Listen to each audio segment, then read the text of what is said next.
You know, quite a lot has happened in the past few weeks.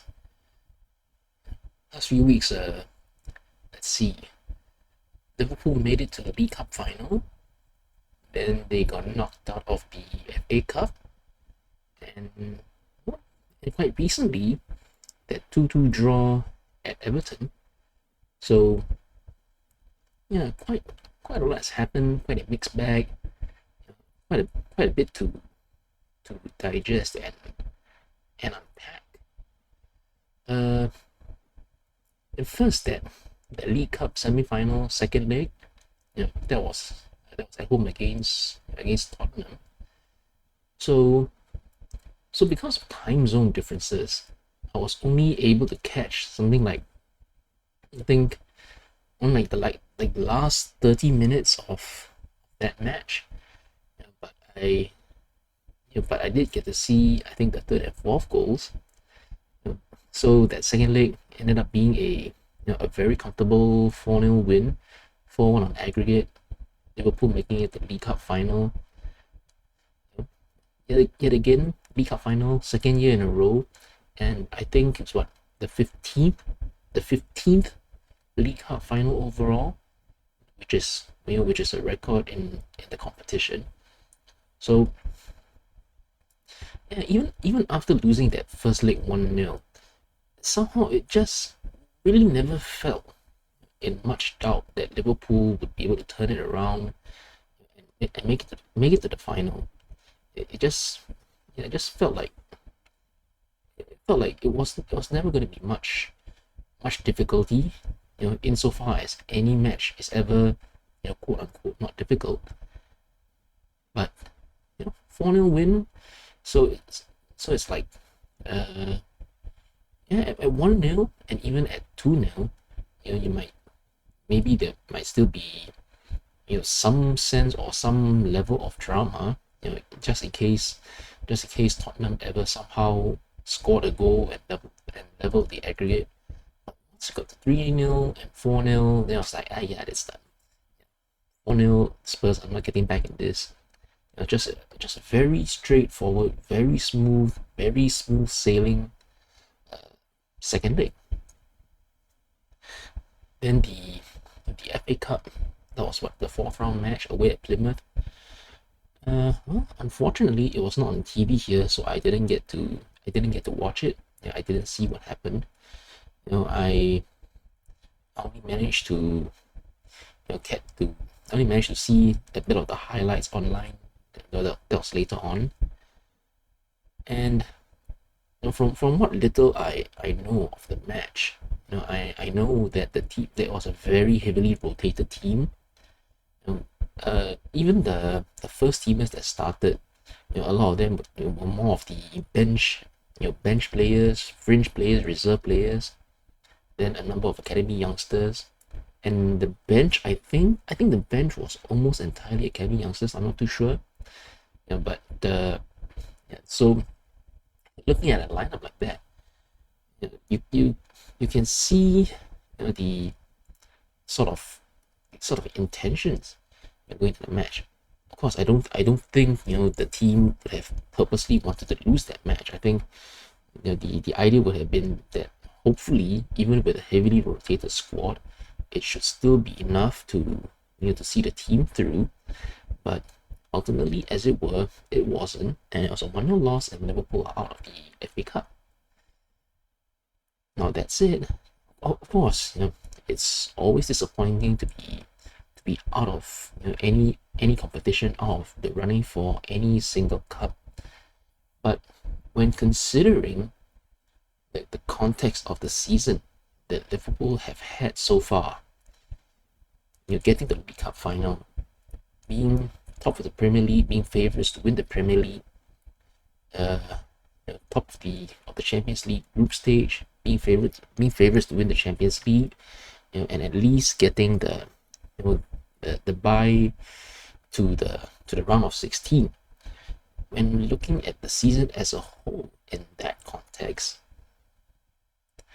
the FA Cup probably would have been the least of the team's worries. And putting a bit of a positive spin on it, in a way, being out of the FA Cup means that there probably will be a couple of weekends, maybe, or a couple of weeks for where there will be a chance for some of the players to have a bit of a break, a bit of a rest, especially when looking at the season and how congested it is likely to be as the months progress. February, March, April, May. Especially if Liverpool go far in the Champions League, round of 16, quarterfinals, semi-finals, the further they progress, the more matches there will be. Then you still have the League Cup final to think about. You still have something like 14 or 15 Premier League matches to think about. All these things add up. So maybe, just maybe, the FA Cup would have been the least of Liverpool's worries, when looking through that particular lens. But that's just my opinion. Just my opinion. And then, of course, the most recent match that is still pretty much fresh in everyone's minds, Merseyside derby, away at Everton's home ground. And of course, everyone knows by now that this is the last Merseyside derby that will be taking place at Goodison Park. Everton will be moving to their new stadium from the start of next season. And this match, again, because of time zone differences, I was only able to catch the second half of this match. And of course, at this point, a lot of things have been spoken about, especially a lot of people have spoken about the referee. A lot of people have spoken about the refereeing decisions that happened throughout the match. Lots of people have had their say. Lots of people have had their opinions. And I too also have thoughts on some of these things. But I think even putting aside a lot of these referee decisions type of things, whether or not I agree with his decisions or I disagree, etc., etc. In terms of how Liverpool played this match and looking at the second half, I felt like this match, if Liverpool had managed to hang on for the win, it would have been quite close to that kind of smash and grab territory kind of feeling. Because this match, I started watching the second half, right? And for over half an hour, Liverpool did not have a single shot at goal. They never really managed to put together any kind of coherent attack. And in fact, the first shot I can remember seeing Liverpool take in this second half was the shot that led to the goalkeeper parrying it to Salah, and Salah following up and scoring the goal to make 2-1. So that, as far as I can remember, is the first shot that I saw from Liverpool in the second half. For the most part, it was always it felt like when Liverpool had the ball, they tried to keep the ball or tried to move up the field, Everton would fight back using their strength and physicality and their aggression. Everton have a lot of really tall, big-sized, physically strong players, and Everton definitely made this into a physical fight, shoulder to shoulder, muscle for muscle, and it just felt like at times, maybe more often than not, it felt like Liverpool were not able to cope.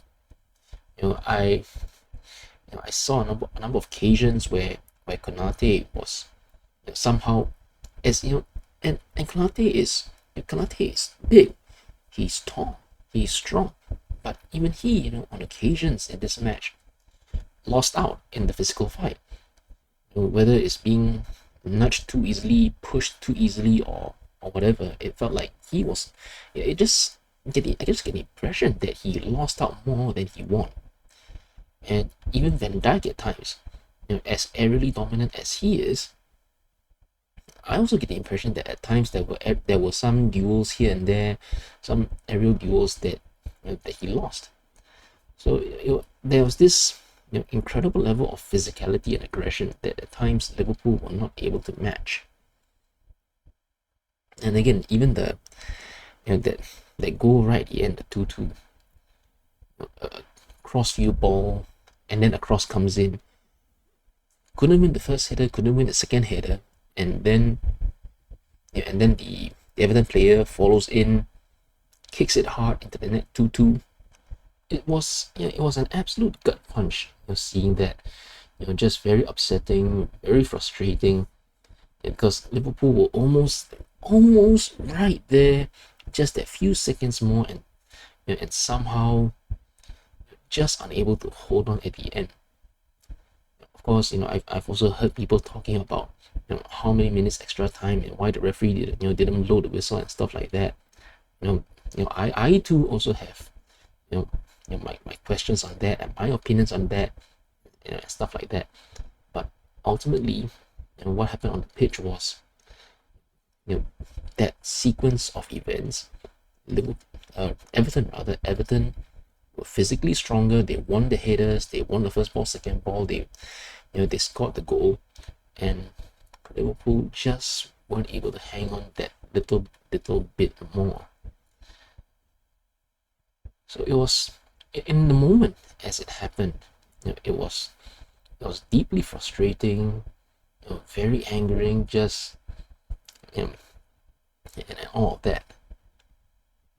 But having sort of sat down and let things digest. It's been what, 2 days, almost 48 hours since.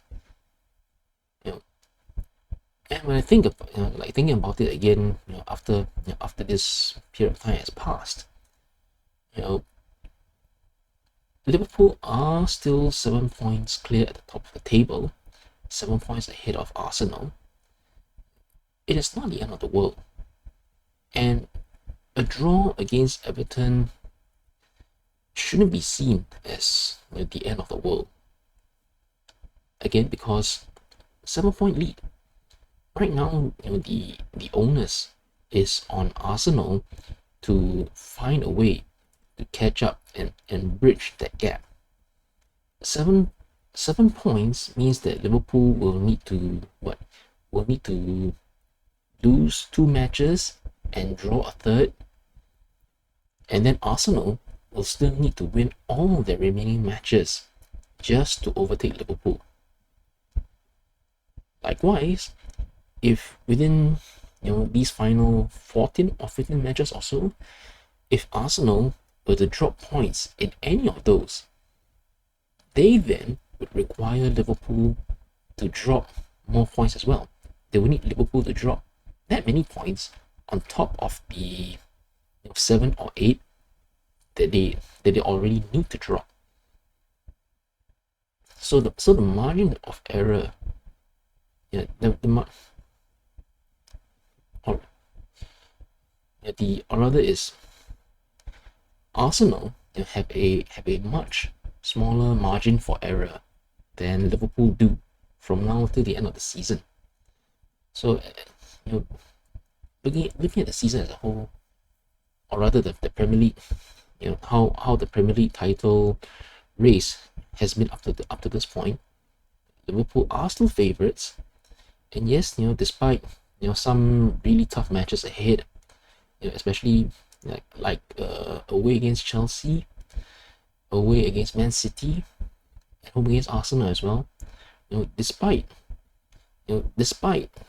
these matches still being on the horizon and the various levels of difficulty that they are likely to encounter, Liverpool are still favourites. Liverpool are still top. Liverpool are in the League Cup final, still in the Champions League.